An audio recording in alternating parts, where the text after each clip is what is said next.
Hello students, good morning. आप सभी का वेलकम है आपके अपने यूट्यूब चैनल ड्रीम क्लासेस पे। तो आज की जो हमारी ये क्लास होने वाली है, ये हमारे कुछ प्रीवियस ईयर्स मैथ के जो सवाल हैं जो बार बार एग्जाम में देखने को मिलते हैं। जैसा कि आप सभी बच्चे को थंबनेल में भी दिख रहा होगा और यहाँ पर भी हम लोगों ने टॉपिक में बना दिया है, देखिए प्रीवियस ईयर्स। ठीक है, तो इन सवालों को आप जरूर एक बार देख कर या बनाकर एग्जाम में जाइएगा। ठीक है, मुझे उम्मीद है कि इन सारे सवालों से आपका टॉपिक जो है वो क्लियर हो जाएगा और आपका एग्जाम बेहतर से बेहतर जाएगा। ठीक है, चलिए तो क्लास को शुरू करते हैं। जो भी नए बच्चे होंगे चैनल पे सब्सक्राइब बटन दबा दीजिएगा जी, और बगल में बेल आइकन होगा उसको भी प्रेस कर दीजिएगा। ठीक है, ताकि नए वीडियो का नोटिफिकेशन आपको मिल पाए। चलिए बात करते हैं सवाल पे। आपका एग्जाम बहुत ही नज़दीक है तो एकदम फोकस करके समझ कर जाइएगा। ठीक है, देखिए आज का हमारा पहला सवाल है कि दो वृत्तों की त्रिज्याएं क्रमशः 19 सेंटीमीटर और 9 सेंटीमीटर है, तो उस वृत्त की त्रिज्या ज्ञात कीजिए जिसकी परिधि इन दोनों वृत्तों की परिधियों के योग के बराबर है। ठीक है, सबसे पहले हम लोग सवाल को समझेंगे। हमसे सवाल में कह रहा है दो वृत्तों की त्रिज्याएं, यानी दो वृत्त यहाँ पे बोल रहा है, फिर बोल रहा है एक नए वृत्त की त्रिज्या। ठीक है, उस वृत्त की त्रिज्या ज्ञात करें जिसकी परिधि इन दोनों वृत्तों की परिधियों के योग के बराबर है। यानी सवाल में हमसे स्पष्ट कह रहा है कि इसमें तीन वृत्त की बात की गई है। तो देखिए अब हम एकदम पहले एक फिगर बनाएंगे नॉर्मल सा, उसके बाद हम लोग इस सवाल को समझेंगे। ठीक है, हम यहाँ पर ड्रॉ कर देते हैं एक वृत्त। ठीक है, फिर एक वृत्त और ड्रॉ कर देते हैं, इसकी कुछ त्रिज्या मान लेते हैं, R1 मान लेते हैं, इसकी त्रिज्या को हम लोग R2 मान लेते हैं। ठीक है, चलिए अब कह रहा है देखिए दो वृत्तों की त्रिज्याएं क्रमशः 19 सेंटीमीटर और 9 सेंटीमीटर है। मान लिए हम कि ये 19 सेंटीमीटर है और ये कितना है 9 सेंटीमीटर। ठीक है, कोई दिक्कत है यहाँ तक?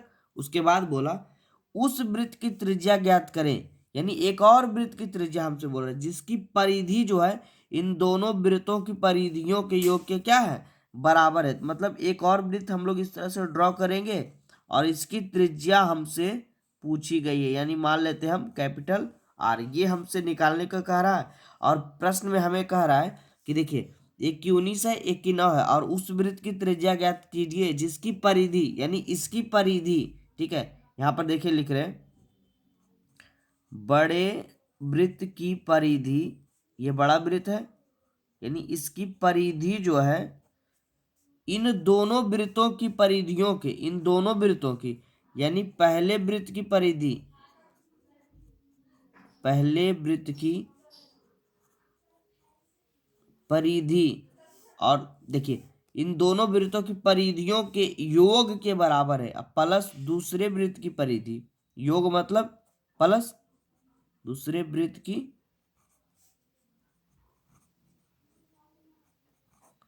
ये आपस में क्या है इक्वल है, बराबर है। ठीक है, थोड़ा सा ऊपर हो गया, समझ लीजिएगा अच्छे से। मतलब हमसे कह रहा है ये एक बड़े वृत्त जो बनेगा इसमें, इसकी परिधि जो है इन दोनों वृत्तों की परिधियों के योग के बराबर, योग का मतलब प्लस के बराबर है। तो हम लोग एकदम फॉर्मूला से नॉर्मल सा एकदम टॉपिक को उठाकर बनाएंगे, एकदम सवाल इजी हो जाएगा। देखिए वृत्त की परिधि हमारी क्या होती है 2 पाई और आर। तो आर की जगह हमारा त्रिज्या इसमें हमने क्या माना R1, तो यहाँ पर क्या लिखेंगे R1, फिर प्लस है तो प्लस दिए।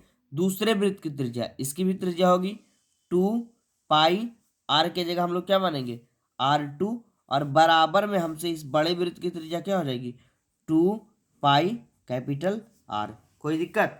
सवाल में हमसे कह रहा है कि ये जो बड़े वृत्त की त्रिज्या है, परिधि है, सॉरी परिधि, इन दोनों वृत्तों की परिधियों के योग के बराबर है। तो 2 पाई, आर की जगह R1 माना क्योंकि हमने त्रिज्या इसका R1 लिया था, इसका R2 लिया था, इसके लिए हमने इसमें R2 माना, और इसका कैपिटल आर लिया था तो हमने कैपिटल आर माना। बराबर है? ठीक है, अब चलिए समझिए। अब देखिए यहाँ पर साइड में थोड़ा सा हम लिख देते हैं, ये R1 हमारा कितना है 19 है, तो R1 को हम क्या लिखेंगे 19 लिखेंगे, और ये R2 हमारा कितना है 9 है, तो हम 9 लिखेंगे, और इस R का मान हमें क्या है ज्ञात करना है। ठीक है, सवाल को समझिए, एकदम इजी सवाल है, बस बच्चे पेचीदा समझकर छोड़कर चले आते हैं। अब देखिए हम इसको हल करेंगे तो क्या होगा, यहाँ पर देखिए 2 पाई दोनों में कॉमन दिख रहा है, 2 पाई को बाहर ले आएंगे तो हमारा यहाँ पे क्या बचेगा R1 बचेगा इसमें, क्योंकि 2 पाई निकाल लिया हमने, प्लस है तो प्लस, 2 पाई से निकाल लिया, क्या बचेगा R2 बचेगा, बराबर 2 पाई आर। कोई दिक्कत यहाँ तक नहीं ना। चलिए आर 2 पाई से 2 पाई यहाँ पे चला जाएगा, ठीक है। तो अब यहाँ क्या बचेगा R1 प्लस R2। तो R1 का मान कितना है जी, देखिए 19 है, तो यहाँ पर लिख सकते हैं हम 19 प्लस R2 का मान कितना 9, और इक्वल में हमारा यहाँ पर क्या बचा सिर्फ R। तो 19 प्लस 9 कितने हो गए 28 बराबर R, यानी R बराबर 28 सेंटीमीटर। मतलब ये जो बड़े वृत्त की त्रिज्या हमारी आएगी वो कितनी आएगी 28 सेंटीमीटर। ठीक है, एकदम इजी था, सभी बच्चे ध्यान से समझिए, और जिनको समझ में नहीं आया हो वो पीछे वीडियो बैक करके देखकर फिर से समझ लीजिए। ठीक है, एक बार देखिए, रिवीजन करवा रहे, एकदम बहुत ही बेहतरीन सवाल है ये, एग्जाम में इस बार बनने का पूरा चांस है।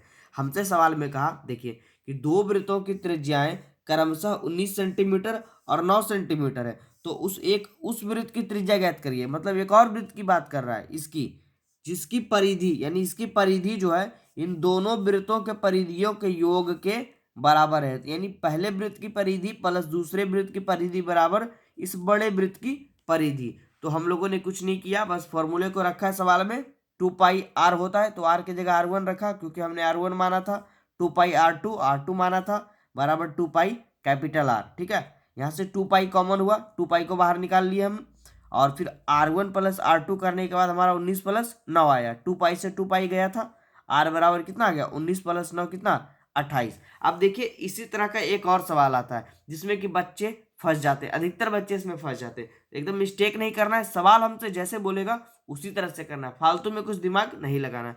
जैसे देखिए एक और सवाल आपका रहेगा एग्जाम में, इन दोनों प्रश्नों को आप जरूर करके जाइएगा, एग्जाम में दोनों में से एक प्रश्न जरूर आएगा इस बार। ठीक है, देखिए इसको हम BVI करवा देते हैं, पहले वाला भी BVI था जी। ठीक है, दोनों सवाल को जरूर बनाइएगा। देखिए सवाल एक इस तरह से भी पूछेगा कि दो वृत्तों की त्रिज्याएं क्रमशः 8 सेंटीमीटर और 6 सेंटीमीटर है। फिर से वही सवाल, ठीक है, बस थोड़ा सा घुमा कर पूछा है। एक वृत्त हम बना लेंगे इस तरह से, एक वृत्त इधर से बना लेंगे। ठीक है, चलिए देखिए कह रहा है दो वृत्तों की त्रिज्याएं क्रमशः 8 सेंटीमीटर और 6 सेंटीमीटर है। इसको 8 मानेंगे और इसको 6 सेंटीमीटर मानेंगे। ठीक है, ये हमारा हो जाएगा R1, ये हो जाएगा R2। ठीक है, अब क्या कह रहा है इतना है, और उस वृत्त की त्रिज्या ज्ञात कीजिए। मतलब एक और वृत्त की बात कर रहा है। ठीक है, एक बड़ा वृत्त बना लेंगे जिसका क्षेत्रफल इन दोनों वृत्तों के योग के बराबर है। ठीक है, इन दोनों वृत्तों के क्षेत्रफलों के योग के बराबर है, यहाँ पे क्षेत्रफल होगा, क्षेत्रफल के योग के बराबर है। ठीक है, अब देखिए वहां पर तो था परिधि पीछे वाले सवाल में, लेकिन यहाँ पर क्या है क्षेत्रफल है। ठीक है, तो देखिए आराम से बनाइएगा, समझिए। अब हम यहाँ पर एक बड़े वृत्त जो बनाए उसकी त्रिज्या को मान लेते हैं कैपिटल R। ठीक है, अब हमसे सवाल में कह रहा है कि पहले वृत्त का क्षेत्रफल, देखिए यहीं पे है पॉइंट जी, पहले वृत्त की क्षेत्रफल प्लस दूसरे वृत्त की क्षेत्रफल या वृत्त का क्षेत्रफल बराबर में इस बड़े वृत्त का क्षेत्रफल। इस बात को समझिए, पीछे वाले सवाल में था परिधि, तो हमने परिधि का फॉर्मूला लगाया था, इस बार है क्षेत्रफल, तो एकदम सटीक सा आंसर लाएंगे और क्षेत्रफल वाला ही फॉर्मूला लगाएंगे। लेकिन बच्चे यहाँ पर कैलकुलेशन में थोड़ा सा मिस्टेक कर देते हैं। अब समझिएगा दोनों में अंतर क्या है। देखिए यहाँ पर हमारा पहले वृत्त की त्रिज्या क्या आ गया R1 8 सेंटीमीटर, तो हम R1 को लिखेंगे 8 सेंटीमीटर, और यहाँ पर R2 इक्वल टू 6 सेंटीमीटर, और ये R तो हमसे पूछ ही रहा है। ठीक है, चलिए अब लिखेंगे पहले वृत्त का क्षेत्रफल। तो वृत्त का क्षेत्रफल हम लोग क्या जानते हैं πr²। तो r की जगह हम लोग यहाँ पर क्या लिखेंगे R1 का स्क्वायर, फिर यहाँ पर क्या लिखेंगे प्लस πr2 का स्क्वायर। कोई दिक्कत नहीं ना। चलिए यहाँ तो कोई दिक्कत नहीं, क्योंकि यहाँ पर πr1² प्लस πr2² बराबर इसका लिख देंगे πr²। ठीक है, अब देखिए अब यहाँ पर कॉमन क्या होगा, ये देखिए R1 और R2 दोनों अलग अलग मान है, तो दोनों कॉमन नहीं होगा, सिर्फ इसमें कॉमन होगा पाई। हमारा पाई को बाहर जब हम निकालेंगे तो हमारा यहाँ पर क्या बचेगा जी R1 का स्क्वायर, और प्लस इसमें क्या बचेगा R2 का स्क्वायर बराबर πr²। ठीक है, कोई दिक्कत। चलिए अब देखिए हम मान रखेंगे, पुट करेंगे, देखिए हमारा आंसर क्या आता है। देखिए पाई से ये चला गया, ठीक है, कट जाएगा जैसे पिछले वाले सवाल में कटा था। R1 का स्क्वायर, तो R1 का मान कितना है 8, तो 8 का स्क्वायर लिखेंगे प्लस R2 हमारा 6 है, तो 6 का स्क्वायर लिखेंगे इक्वल टू R स्क्वायर, ठीक है। चलिए आगे बढ़ते हैं। 8 का स्क्वायर हमारा हो जाएगा 64 प्लस 6 का स्क्वायर 36 बराबर R का स्क्वायर, ठीक है। 64 और 36 हो जाएंगे हमारे 100 बराबर R स्क्वायर। अब समझिए, देखिए ये हमारा 100 जो है वो R स्क्वायर का मान आया, ठीक है, यानी R स्क्वायर बराबर हमारा कितना आ गया 100। तो हमें तो सिर्फ R चाहिए, त्रिज्या ही चाहिए बड़े वृत्त की, तो R बराबर ये स्क्वायर इधर जाकर रूट में चला जाएगा, 100 हो जाएगा। तो हमारा राइट जवाब इसका क्या हो जाएगा, R बराबर 10 सेंटीमीटर, क्योंकि 100 का वर्गमूल 10 ही होगा, ठीक है।